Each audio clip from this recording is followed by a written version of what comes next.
Puji Tuhan, kita bersuka cita bisa kembali hadir dalam ibadah kita sebut Fellowship Redemption Youth, sebuah ibadah yang spesial buat kaum muda dan remaja. Dalam hidup ini kita perlu prinsip. Ya, prinsip adalah dasar bagaimana kita mengambil tindakan.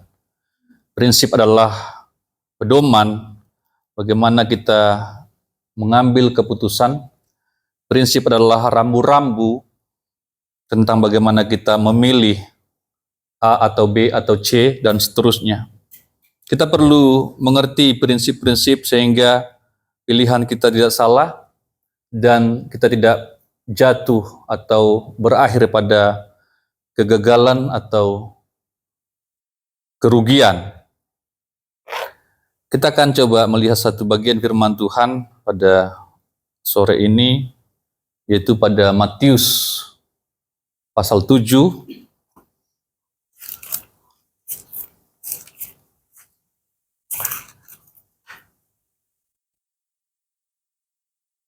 ayat 12 sampai 14, ya. Matius pasal 7 ayat 12 sampai 14. Hanya ada 3 ayat, kita akan baca bersama-sama ya. Yang sudah ketemu katakan amin. Amin. Ya, kita baca bersama-sama dengan suara terbaik. 1, 2, 3.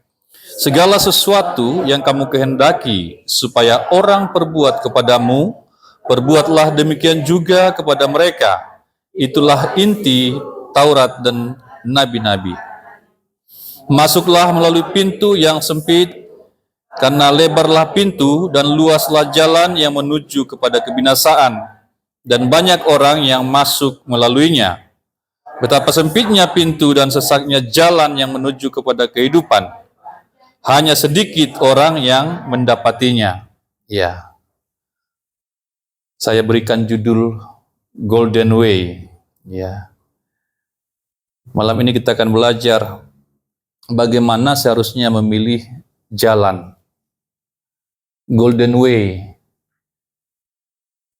jalan emas. Golden Way, cara emas. Golden Way artinya cara yang seharusnya. Golden Way artinya cara yang semestinya.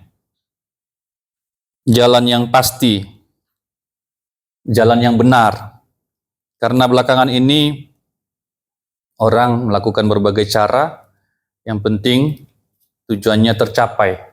Tidak peduli pada prinsip, tidak peduli pada etika, tidak peduli lagi integritas, tidak peduli lagi nilai-nilai yang kita pegang, nilai-nilai luhur dari kekristenan, dari Alkitab. Ya, mereka yang penting mencapai apa yang dia mau tabrak sini, tabrak sana, sikut sini, sikut sana, ilmu putih, ilmu hitam. Ya, yang penting apa yang saya mau tercapai. Ya.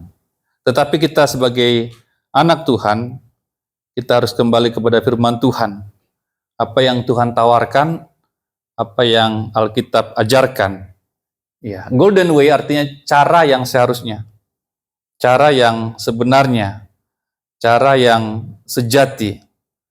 Ada beberapa prinsip yang kita akan renungkan pada sore ini dari nas yang kita baca mengenai golden way atau cara yang semestinya. Pertama, golden way itu adalah jalan yang proaktif. Katakan jalan proaktif. 1, 2, 3. Jalan proaktif. Iya, jalan yang proaktif. Segala sesuatu yang kamu kehendaki supaya orang perbuat kepadamu, perbuatlah demikian juga kepada mereka. Itulah isi seluruh hukum Taurat dan kitab para nabi. Tuhan Yesus luar biasa, saudara ya. Mengapa saya katakan luar biasa? Dia bisa menyimpulkan kitab suci yang tebal, yang panjang, hanya dengan satu kalimat ini. Ya, ya, luar biasanya di situ. Dengan satu ayat saja dia langsung bisa merangkum isi dari Perjanjian Lama. Kalau saya baca di dalam terjemahan yang terbaru ini, dikatakan begini, segala sesuatu yang kamu kehendaki supaya orang perbuat kepadamu, perbuatlah demikian juga kepada mereka. Itulah inti, ya. Taurat dan nabi-nabi, itulah core, itulah inti dari seluruh isi hukum Taurat. Sampai kitab per nabi, itu kitab yang sangat panjang.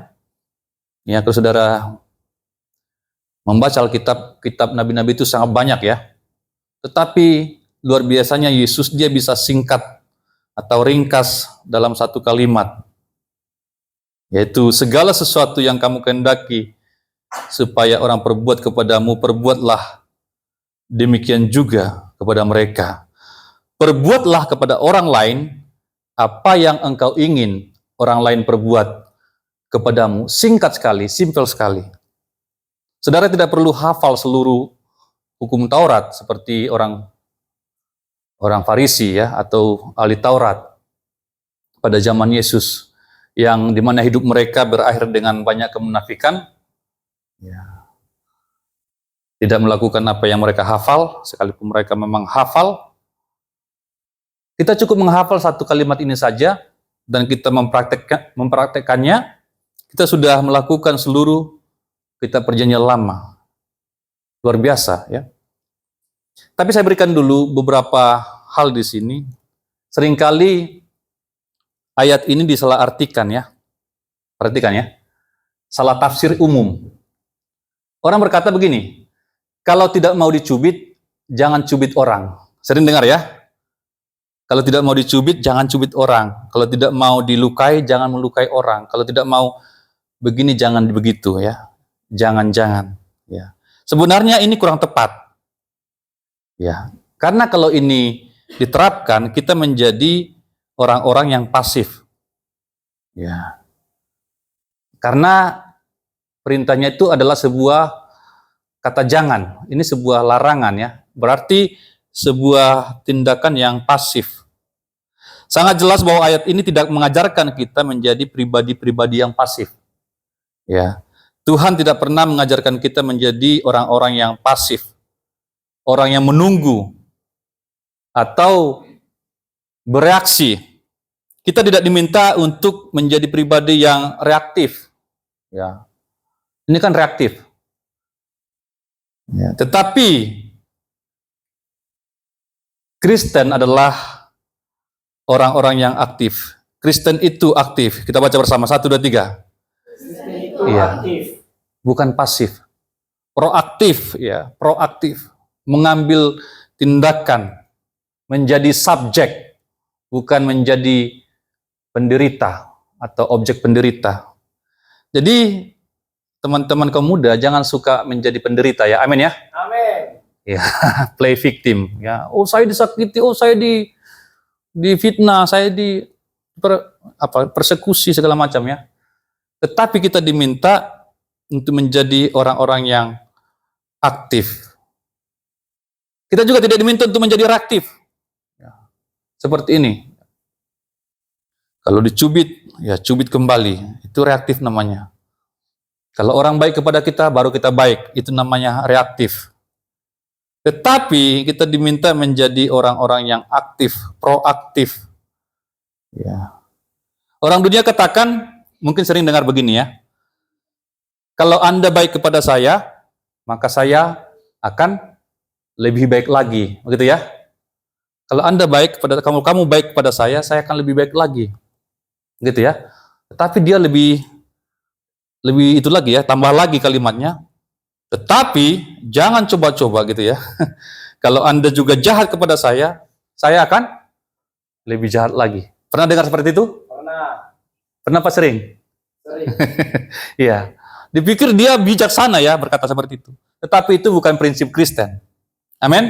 Amin. Ya. Kalau kamu baik, saya pun akan lebih baik lagi. Kalau kamu jahat, saya akan lebih jahat lagi. Kalau kamu cubit saya, maka saya akan tampeleng kamu, gitu ya. Kalau kamu tampeleng saya akan bacok kamu. Berarti lebih jahat lagi. Itu bukan prinsip firman Tuhan. Itu bukan golden way. Amin ya? Mengerti ya? Bukan golden way. Ya. Kita itu orang-orang yang aktif, bukan reaktif.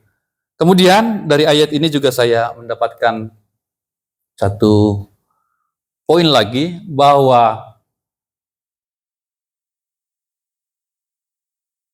orang Kristen itu dari tadi saya katakan adalah orang yang aktif, ya. Karena kita tidak disuruh untuk duduk diam, ya, menunggu orang lain melakukan sesuatu kepada kita baru kita membalasnya. Seperti agama lain, ya, bertapa di bawah pohon atau menyepi di tempat sunyi supaya tidak terganggu dengan yang lain. Ya. Karena bagi orang lain, tidak berbuat jahat saja sudah dianggap baik. Tidak berbuat jahat saja artinya kalau diam, kalem, tidak berbuat jahat, ya, teduh, tenang, ya itu sudah dianggap baik. Dalam dunia ini, ya, kalau kita tidak berbuat jahat, tidak melakukan sesuatu yang menyakiti orang, itu sudah dianggap baik. Oh, baik sekali, ya. Mengapa baik? Dia tidak pernah melukai. Mengapa baik? Dia tidak pernah cubit orang. Mengapa baik? Dia tidak pernah menipu orang. Dia tidak pernah menipu saya. Dia tidak pernah berbohong. Ya, itu sudah dianggap baik karena tidak berbuat jahat. Tetapi dalam ayat ini kita diajak oleh Yesus untuk menjadi pribadi pelopor, ya. Kristen adalah pelopor dalam kebaikan. Artinya pelopor itu adalah yang pertama melakukan, perintis. Ya, pertama melakukan. Tentu kita semua memiliki sebuah pemikiran atau cara pandang tentang kebaikan-kebaikan yang kita mau. Ya. Jadi didasari oleh pemahaman kita tentang moral kita sendiri. Ya, tentu Yuyun tahu seharusnya bagaimana orang memperlakukan dia. Dia pasti memiliki pemikiran orang memperlakukan saya itu seharusnya seperti ini, gitu ya. Sesuatu yang baik, sesuatu yang luhur, sesuatu yang mulia. Di dalam diri kita semua ada itu, ya. Tentu kalau orang melukai kita, kita anggap itu tidak baik. Kalau orang menampar kita, kita anggap itu tidak baik. Kalau orang memfitnah kita, itu kita anggap tidak baik. Ada hal-hal yang baik yang kita pikirkan, yang seharusnya terjadi pada kita. Kita tentu senang kalau berjumpa dengan orang, kemudian orang itu ramah kepada kita. Kita senang kalau kita berjumpa dengan orang, orang itu senyum kepada kita. Kita senang kalau kita berjumpa dengan orang, kemudian orang itu mentraktir kita. Amin, ya. Itu semua hal yang baik. Kita senang diperlakukan begini, begono. Itu semua ada dalam pikiran kita, itu semua ada dalam hati kita, dalam pengharapan kita. Tetapi Yesus katakan di sini, kita yang pertama harus melakukan itu. Kalau kita tahu bahwa senyum kepada orang itu adalah sesuatu yang baik, maka yang pertama kita melakukan senyum itu adalah diri kita sendiri. Bukan menunggu orang senyum kepada kita. Amin, ya? Ya. Kalau kita tahu bahwa menyapa orang itu baik, maka yang pertama sekali melakukannya adalah diri kita sendiri. Saya paling terganggu, ya, ketika mungkin sering saudara dengarkan atau saksikan, jangan-jangan kita juga pelakunya, ya. Contohnya papasan begitu, kemudian antara si A dengan si B. Si A katakan, si B itu sombong sekali, gitu ya. Si B itu sombong sekali. Mengapa sombong? Ya tadi kami papasan di jalan, dia tidak sapa saya. Pertanyaan saya adalah, apakah kamu menyapa dia? Iya kan? Apakah kamu menyapa si B? Ya. Kecuali misalkan si A sudah menyapa si B, kemudian si B tidak menyahut, tidak membalas, atau tetap jalan saja, atau buang muka, baru boleh kita katakan sombong. Tetapi kalau kita katakan seseorang sombong, hanya karena dia tidak lebih dahulu menyapa kita atau senyum kepada kita, itu ada sesuatu yang salah. Mengerti ya? Iya. Jadi artinya kita yang lebih dahulu melakukan apa yang kita mau dari orang lain. Ya, itu pengertian dari ayat ini. Bukan menunggu, bukan bereaksi. Ya. Ada juga yang mulai capek ya, karena mungkin dia sudah berusaha, contohnya senyum atau menyapa orang, kemudian orang yang disenyumin tidak membalas dengan senyum. Terus apakah minggu depan saudara akan berhenti melakukannya? Minggu kemarin atau Sabtu kemarin, saya senyum sama Yemima, dia tidak membalas dengan senyum, gitu ya. Sabtu besok tidak lagi lah, capek gitu ya. Atau udah 2 kali mungkin tidak dibalas senyuman saya kok. Ketika saya ulurkan tangan saya, dia tidak menyapa saya, tidak mengambil tangan saya kok. Lalu apakah kalau demikian kita berhenti berbuat baik? Tidak juga ya. Amin ya. Amin. Tetap harus kita lakukan. Karena di sini dikatakan bukan supaya ya. Segala sesuatu yang kamu kehendaki supaya orang perbuat kepada kamu, perbuatlah demikian. Ini bukan berarti supaya dia melakukan. Ya. Seringkali begitu ya. Ini pun salah, saudara ya. Ini pun salah. Kita lebih dalam belajar pada malam hari ini. Kalau kita hanya melakukan sebuah kebaikan hanya supaya dia membalas, maka kita nanti akan capek sendiri. Kalau saya berbuat baik kepada Metodius, hanya supaya dia berbuat baik kepada saya, membalas perbuatan saya, itu namanya pamrih. Ya. Itu yang terjadi seringkali, terutama dalam acara-acara politik ya. Saudara tentu melihat atau membaca meme kemarin itu ya, pada saat kampanye itu. Ada orang melakukan banyak kebaikan-kebaikan, memberi sembako, memberikan uang, menjanjikan ini dan itu. Ya. Tapi tujuannya apa? Supaya masyarakat memilih dia. Benar ya? Masyarakat coblos dia dan dia menang menjadi anggota DPR. Orang berlomba-lomba melakukan kebaikan, membawa ini, kasih ini segala macam, ya, janjikan ini dan itu. Sampai warga juga buat meme ya. Bapak kok baik sekarang gitu ya. Mau jadi DPR ya, gitu ya. Bapak kok baik, caleg ya. Jadi yang baik itu dianggap caleg ya, karena ada maunya. Kita berbuat baik bukan karena ada maunya, amin? Amin. Ya. Pencitraan, supaya dianggap orang baik. Ya. Bukan seperti itu maksud ayat ini. Tetapi walaupun dia tidak membalas kebaikan kita, tetap kita harus continue atau terus-menerus melakukannya. Ya. Walaupun dia tidak membalas kebaikan kita, kita harus tetap melakukan kebaikan itu. Karena kita adalah anak-anak Tuhan yang meniru sifat Tuhan. Kan dikatakan bahwa Tuhan itu juga berbuat baik kepada orang yang jahat sekalipun. Ya. Tuhan itu menurunkan hujan kepada orang yang baik dan kepada orang yang jahat. Memberikan sinar matahari, memberikan terang kepada semua manusia. Di dunia ini kan banyak orang yang tidak percaya kepada Tuhan. Saudara tentu juga tonton itu ya di YouTube. Banyak sekali sekarang ateis, agnostik ya. Macam-macam sekarang. Artinya mereka yang menolak keberadaan Tuhan, mereka yang tidak percaya kepada Tuhan, tidak percaya kepada firman, mengolok-olok Tuhan dengan semaunya sendiri, ya, menjadikan Tuhan itu hanya sebagai lelucon untuk ketawa-ketawa saja. Ya.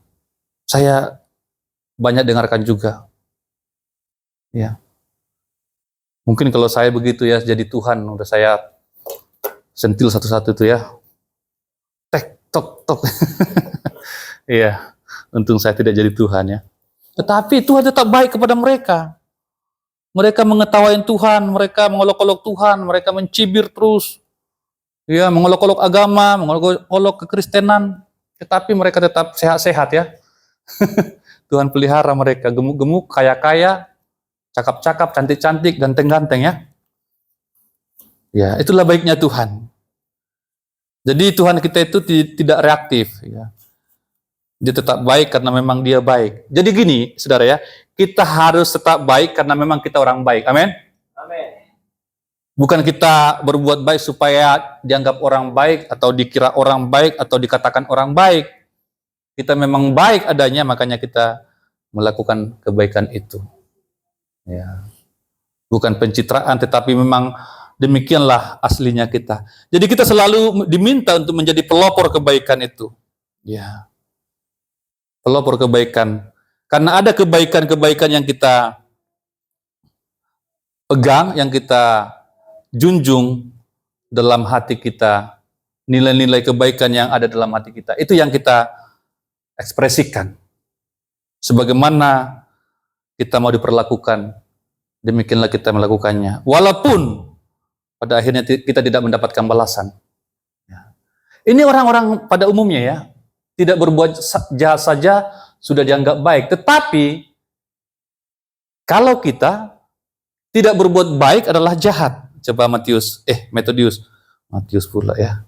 Metius bacakan ayat ini, yang kuning ini, Yakobus. Ya. Orang di luar sana tidak berbuat jahat saja itu sudah dianggap baik. Tetapi orang Kristen ya, tidak berbuat baik itu sudah dosa, sudah jahat ya. Coba bacakan itu. Yakobus 4 ayat 17, demikian firman Tuhan. Jadi jika seorang tahu bagaimana ia harus berbuat baik, tetapi ia tidak melakukannya, ia berdosa. Amin. Amin. Iya, ini saya katakan tadi, semua kita, apalagi yang sudah diajar dari sekolah minggu oleh guru-guru sekolah minggu kita, ya sudah banyak kebaikan-kebaikan yang diajarkan kepada kita, yang sudah kita tahu semua itu. Ya. Apa yang baik, apa yang benar, apa yang suci, apa yang mulia, kita sudah tahu itu. Nah sekarang bagaimana? Apakah kita melakukannya?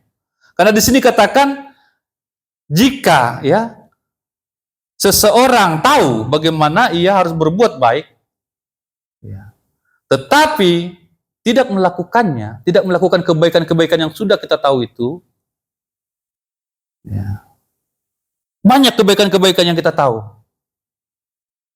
banyak sekali. Kalau ada orang yang jatuh, kita harus tolong itu, ya kan? Sebenarnya kalau kita tidak tolong, kita tidak jahat, benar ya? Tetapi kita tahu itu sebuah kebaikan untuk menolong orang, tapi tidak kita lakukan, itu adalah dosa. Kita tahu rumah kita kotor, tetapi kita tidak sapu. Kita tahu bahwa menyapu rumah yang kotor itu baik, benar ya? Amin ya? Amin. Tetapi kita tidak lakukan, itu dosa. Kita tahu piring sudah kotor di wastafel, tetapi kita tidak cuci. Kita tahu bahwa cuci piring yang kotor itu adalah baik. Tahu ya? Amin ya? Amin. Ya, tetapi kita tidak lakukan, itu dosa. Itu dosa. Apalagi piring kita ya. Apalagi gelas kita sendiri. Waduh, tambah lagi dosanya itu ya. Ya. Kita tahu buang sampah sembarangan itu lebih lagi ya. Bahkan sebenarnya kalau ada sampah, walaupun itu bukan sampah kita tahu bahwa itu sampah merusak pemandangan, ya, kotor. Kita tahu membuang sampah itu baik, tetapi kita tidak lakukan, itu juga adalah dosa. Ini kekristenan. Jadi moralitas kita itu lebih tinggi daripada orang-orang di luar sana. Perhatikan ini ya. Bagi orang lain, ya di luar sana, saudara-saudara kita, kalau tidak berbuat jahat saja, tidur-tidur, tidak melakukan sesuatu yang jahat, ya, tidur-tiduran, santai-santai, kan tidak melakukan yang jahat ya. Ya, itu dianggap baik. Oh, baik sekali ya. Si Esther itu. Kok baik? Iya, dia selalu di kamar, mengurung diri. Tidak pernah berbuat jahat. Itu baik, dianggap baik ya. Dia tidak pernah membuat rusuh. Tapi dia di kamar aja. Ya, nonton Netflix. Itu dianggap orang baik karena tidak berbuat jahat. Tetapi bagi kita, kalau kita tidak berbuat baik, padahal kita sudah tahu bahwa itu adalah hal-hal yang baik, itu adalah jahat, itu adalah dosa. Yakobus 4 ayat 17. Ya. Jadi mulai sekarang, apa kebaikan-kebaikan yang kita tahu, ya, Jangan menghindar ya. Amin ya. Amin. Andaikan ini terjadi, ya, kita tidak menghindar, kita tidak pura-pura tidak tahu ya dengan kebaikan-kebaikan itu, maka dunia ini akan lebih baik, gereja kita akan lebih baik, ya, rumah kita akan lebih baik, lingkungan kita akan lebih baik. Kalau Kristen saja mengetahui hal ini dan menerapkan hal ini, karena dikatakan oleh Yesus, itulah seluruh isi dari hukum Taurat yang tebal ini ya, perjanjian lama ya, yang ke sini. Jadi saudara tidak perlu hafal dari Kejadian sampai Maliaki ya. Hafallah saja ayat ini, satu ayat ini. Perbuatlah kepada orang lain apa yang engkau ingin orang lain perbuat kepadamu. Ya, itu saja kita lakukan, kita terapkan setiap harinya. Kita sudah melakukan seluruh hukum Taurat dan kita para nabi. Yang kedua, golden way. Yang kedua adalah bukan jalan luas. Kita baca bersama. 1, 2, 3. Bukan jalan Iya. luas. Jadi golden way itu kita berpikir kita mengartikan secara harafiah jalan emas. Kalau secara harafiah kan berarti jalan dari emas ya. Golden way atau cara emas. Tetapi sebenarnya ada paradoks di sana. Karena golden way itu bukan jalan yang luas. Masuklah melalui pintu yang sesak itu, karena lebarlah pintu dan luaslah jalan yang menuju kepada kebinasaan, dan banyak orang yang masuk melaluinya. Ternyata golden way ini bukan jalan yang luas. Ya. Saya berikan disclaimer dulu ya. Ayat ini sebenarnya bukan hanya berarti neraka di dalam kekekalan. Jadi kebinasaan di sini bukan hanya berarti neraka nanti, ya, neraka dalam kehidupan kekal nanti, ya, neraka jahanam. Tetapi kebinasaan juga berarti tidak eksis di dalam dunia saat ini. Jadi saya mengambil pengertian yang kedua ini. Saya tidak katakan bahwa yang pertama tidak benar. Itu yang seringkali orang rujuk ya. Kebinasaan di sini adalah nanti neraka ya. Kalau kamu berjalan di jalan yang luas kamu masuk neraka, kira-kira begitulah pengertiannya. Tetapi saya mengambil ini untuk kehidupan yang masa kini. Ya. Kebinasaan merupakan kepunahan atau kita tidak lagi eksis. Ya, bila kita memilih jalan luas, maka kita akan punah. Manusia suka jalan yang luas, ya. Tentu manusia suka jalan yang luas ya. Tidak pengen yang sesak-sesak, yang sempit, luas, bebas. Itu manusia. Manusia suka kebebasan, saudara. Ya, tanpa batas. Jalan sembarang. Jalan tanpa aturan. Jalan yang populer, yang tren, yang viral. Ya. Jalan orang pada umumnya. Ya. Ternyata semua jalan-jalan yang luas ini itu adalah jalan kebinasaan. Saya berikan beberapa ciri di sini. Ciri-ciri jalan kebinasaan. Pertama, pintu lebar. Hati-hati kalau pintu terlalu lebar ya. Ya. Jangan-jangan itu pintu kebinasaan. Jalan yang luas. Jalan luas. Kalau kita memperlakukan jalan itu sesuka hati kita, ya, kita akan masuk kepada kebinasaan. Itu di dunia ini pun berlaku, saudara ya. Kalau saudara jalan di jalan raya, itu kan ada row-nya, ya, ada di sana garis-garis ya. Kalau ada garis-garis putih itu, apa namanya itu? Marka jalan ya. Kita harus ikuti marka itu. Jangan zigzag ya. Ya, ini kan jalan luas ini, suka-suka saya dong. Nanti kamu ditabrak. Ngerti ya? Kamu naik motor zigzag. Oh, ini kan luas jalannya, apalagi jalan di depan Edukids ya. Yang dimana orang-orang apa motor-motor itu ya. Motor-motor racing itu. Ya, itu mereka suka-suka mereka di situ. Itu kamu dikutukin orang nanti ya. Kapan ini jatuh ini si siapa namanya si Polan ini? Ya karena orang pasti apa ya, pasti jengkel. Apalagi pengguna jalan yang lain, kemudian melihat orang yang suka-sukanya di jalan itu. Karena dipikir ini jalan luas ini. Suka-suka saya, tanpa aturan. Ya, memang luas, tetapi itu bukan diciptakan atau dibuat untuk tempat racing ya, atau tempat balapan. Ya.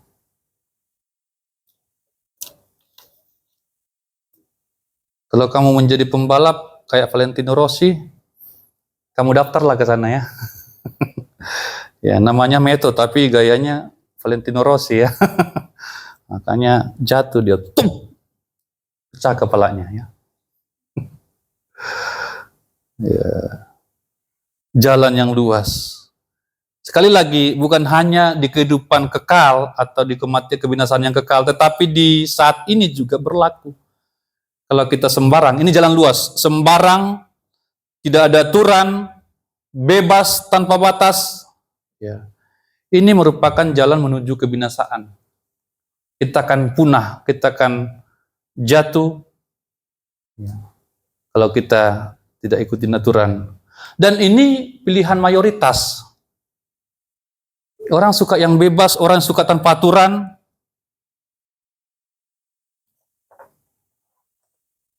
Seringkali kita masih dengar kalau orang keluar dari rumah, anak itu keluar dari rumah, kemudian mamanya suruh pakai helm. Ayo, Hermon pakai helm. Enggak lah, dekat kok, enggak ada polisi gitu ya. Jadi helm itu untuk menghindari polisi, benar ya? Bukan menghindarkan kepalanya dari benturan ya. Itu yang salah. Helm itu untuk menjaga keselamatan kita. Amin ya? Ya. Enggak ada polisi kok. Bukan soal polisi ya. Itu adalah untuk antisipasi ketika terjadi sesuatu yang tidak kita kehendaki di jalan, maka batok kepala kita ini terlindung, tidak pecah. Itu gunanya helm. Ya. Tapi sampai saat ini masyarakat kita masih berpikir helm itu hanya karena ada polisi. Dia pengen bebas, kepalanya terbuka. Ya. Dia lupa bahwa nyawanya cuma satu ya. Ya. Itu mayoritas orang. Naik motor, gak pakai helm, bonceng dua, belakang cewek lagi ya. Waduh, sangat berbahaya. Kaum muda remaja jangan ya, amin ya. Amin. Jangan mau dibawa cowok, dua orang cewek di belakang gak pakai helm lagi ya. Itu mau kemana kamu? Itu menuju kebinasaan. Ya. Di sini juga banyak sekali ketika kami sering lihat-lihat lampu ya jalan di depan ini, di depan bioskop 21 yang lama ini ya. Itu juga sering kali di situ orang trek-trekan, cowok cewek tanpa helm. Motornya pun tidak ada lampu. Waduh, itu aduh Tuhan. Sering kali tuh saya jumpai motor tidak ada lampu. Itu bahaya sekali loh. Ya. Tapi itulah mayoritas, mereka merasa hebat dengan begitu ya. Gak melakukan semua kegiatan itu, merasa hebat. Ketika polisi datang ngejar mereka, kemudian mereka bisa mengelabui polisi, mereka ketawa-ketawa, hahaha gitu ya. Itulah kehidupan yang bebas. Ya, manusia suka seperti itu, yang ramai-ramai, mayoritas. Ya. Tetapi golden way bukanlah jalan yang luas. Ya. Kalau kita hidup tanpa aturan, menabrak semua aturan-aturan, menabrak semua larangan-larangan, ya, kita akan jatuh. Ini adalah jalan yang luas, pilihan mayoritas.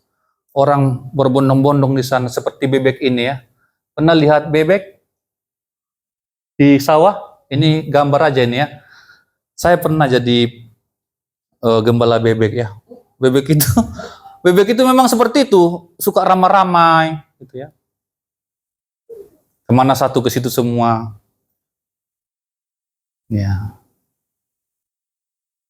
Kita bukan bebek, katakan kita bukan bebek. Kita Kita bukan bebek. Ya. Gitu ya. masuk ke sungai semua. Nanti masuk ke sawah semua. Itu terus. Ya, itu tidak punya prinsip ya. Bebek. Tetapi Golden Way adalah jalan sempit. Golden Way adalah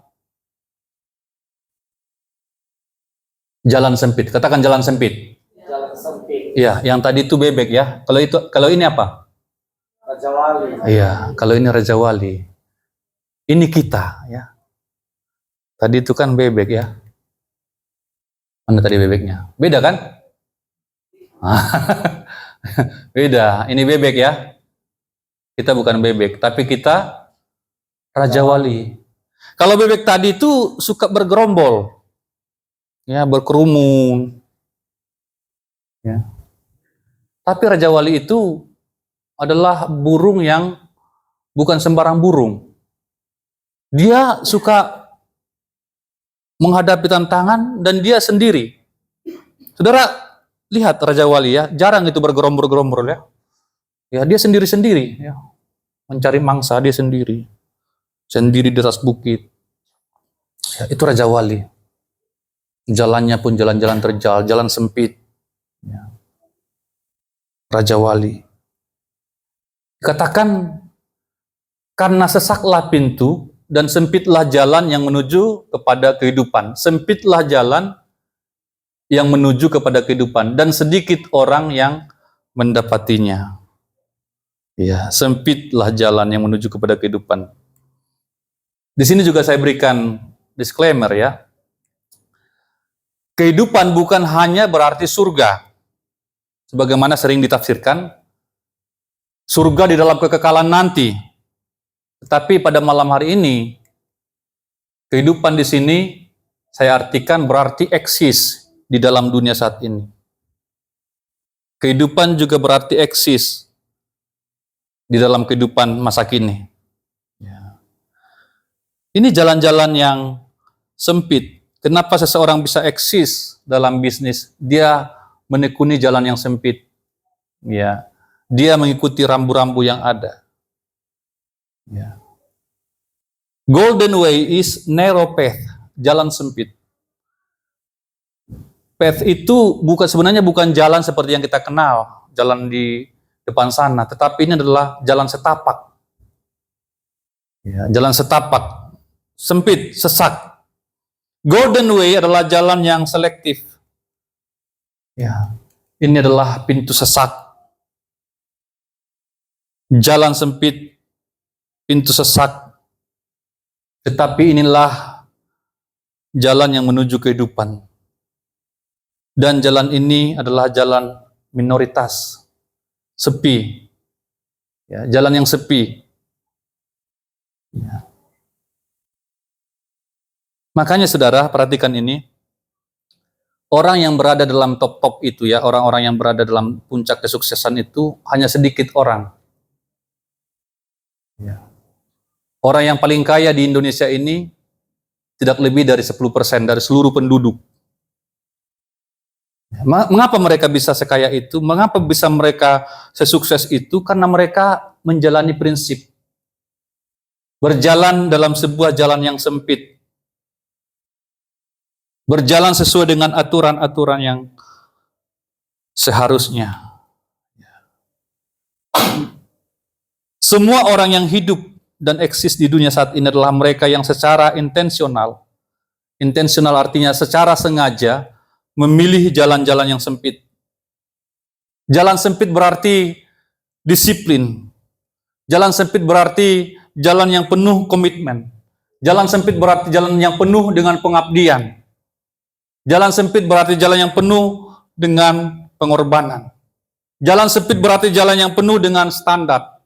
Ya, ada standar, ada pengorbanan, ada tanggung jawab di sana. Tidak sembarang. Kalau kita mau mencapai kehidupan, mau eksis dalam kehidupan saat ini, mau berhasil, maka kita harus berjalan di jalan yang sempit, di jalan yang sesak. Dan itu minoritas. Ya, jalan minoritas. Jalan yang sepi. Sekarang ini di musim digital ini, ya, orang lebih suka kalau famous, ya. Di antara orang banyak, menjadi bagian orang banyak. Ya, follower, pengikut.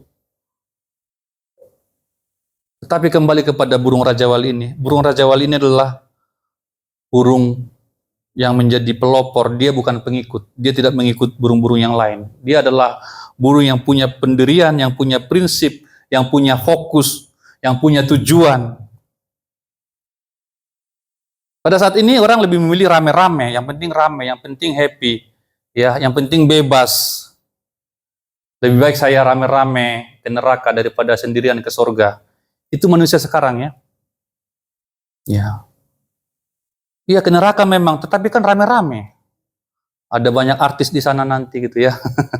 Rame kan di sana nanti. Daripada di surga, saya kesepian. Nah, itulah manusia sekarang ini. Ya. Orang suka yang bebas, tidak mau didisiplin, tidak mau berkorban, tidak mau mengabdi, tidak mau komitmen. Inilah orang sekarang. Orang pada umumnya. Ya, maka saya sangat khawatir, ya, dengan masa depan bangsa ini di tengah-tengah media yang begini, ya. Orang tidak mau lagi menanggung sebuah tanggung jawab, ya. Tidak mau lagi mengambil jalan pengorbanan. Sedikit dituntut langsung merajuk, tidak mau lagi.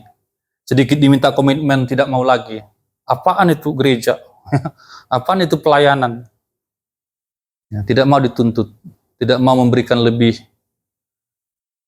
Ya, tetapi golden way adalah jalan yang sempit, jalan yang penuh disiplin. Amin. Ya. Di dunia ini saja, orang-orang sukses itu harus menjalani perjalanan ini. Mereka tidak tiba-tiba ada di sana, di puncak sana.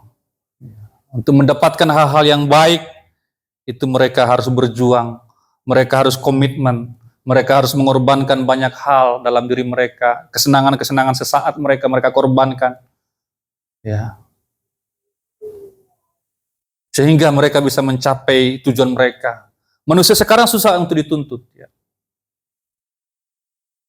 Diminta misalkan untuk konsisten belajar, ya, susah. Ya. Tetapi manusia-manusia yang berhasil tidak mungkin menghindari jalan itu. Ya. Yang paling saya suka kutip adalah tentang olahraga. Mereka itu latihan setiap hari, 8 jam sehari. Demikian juga pemain voli, pemain basket itu. Michael Jordan itu setiap latihan itu dia datang lebih awal dan pulang lebih akhir. Selain itu dia pun harus menambah jam latihannya. Dari kecilnya Michael Jordan itu sukanya masukkan bola ke ini, ya, ke lubang. Bukan hanya bola, setiap ada benda dia masukkan ke lubang, ya. Dia ada lubang, ada benda, ada batu kah, kerikil kah, dia masukkan ke lubang. Ya, itu terus latihan terus. Itu jalan sempit, jalan penuh pengorbanan, penuh dedikasi, pengabdian. Karena dia mau menjadi bintang. Ya, orang sekarang ini suka jalan yang luas, yang cepat, yang instan. Tetapi jalan menuju kehidupan itu selalu begini.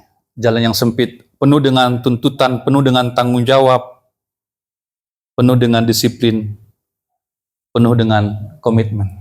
Ya. Sempit. Jadi ada paradoks, ya, bukan jalan emas, bukan cara emas. Jalan emas artinya jalan di mana kita berjalan itu emas, bukan, ya. Tapi justru ini sebenarnya adalah jalan-jalan sulit. Jadi golden way ini adalah jalan yang sulit, saudara, ya. Untuk mencapai sesuatu yang baik itu selalu dengan kesulitan. Untuk mengeluarkan suara yang baik saja, ya, saudara bernyanyi di sini, harus ada upaya yang ekstra untuk mengeluarkan suara yang baik itu. Mungkin pernafasannya harus diatur, mungkin ya harus keringatan, wajahnya pun harus jelek gitu ya. Yang penting suara yang muncul itu bagus. Untuk menjadi pemain musik yang baik, yang handal, ya harus banyak pengorbanan waktu, mengorbankan tenaga, ya, perhatian, fokus, ngulik lagu. Ini yang selalu saya harapkan dari kita sebenarnya. Saya upayakan segala macam cara. Kembali, memang manusia sekarang susah untuk diminta, ya, untuk komitmen.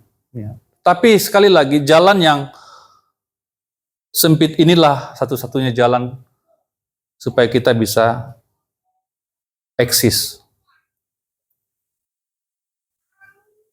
Saya harus sampaikan saudara, kita masih sedikit begini. Kalau jemaat bertambah, kita nggak bisa eksis ya dengan cara seperti itu.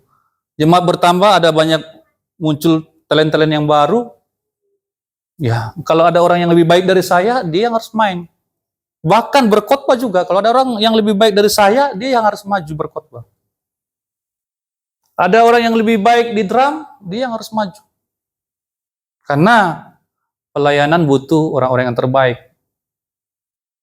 Makanya selagi kita masih sedikit, ya, kita upayakan supaya kita lebih baik terus. Amin ya? Amin. Ya, jangan begitu-begitu saja. Ikuti jalan yang sempit, ikuti tuntutannya, ikuti seluruh komitmennya yang diberikan. Sehingga dari hari ke hari ada kemampuan kita yang meningkat. Di bidang apapun kita dipercayakan melayani Tuhan. Saya tutup di sini, saudara. Ya, kita baca bersama kalimat terakhir saya ini. 1, 2, 3. Golden Way memang jalan sempit dan sesak, tetapi menuju kepada kehidupan. Sekali lagi, kehidupan yang saya maksud di sini bukan kehidupan nanti di alam baka sana, tetapi kehidupan di sini, di dunia ini, dalam pelayanan ini, dalam pekerjaan saudara, dalam studi saudara. Ambil jalan yang sempit, ya, ambil jalan yang teratur, yang dibatasi oleh otoritas saudara. Kiranya firman ini bisa menguatkan kita berdoa bersama. Terima kasih Tuhan, tolong kami Tuhan supaya kami bisa menghayati firman Tuhan yang sederhana pada saat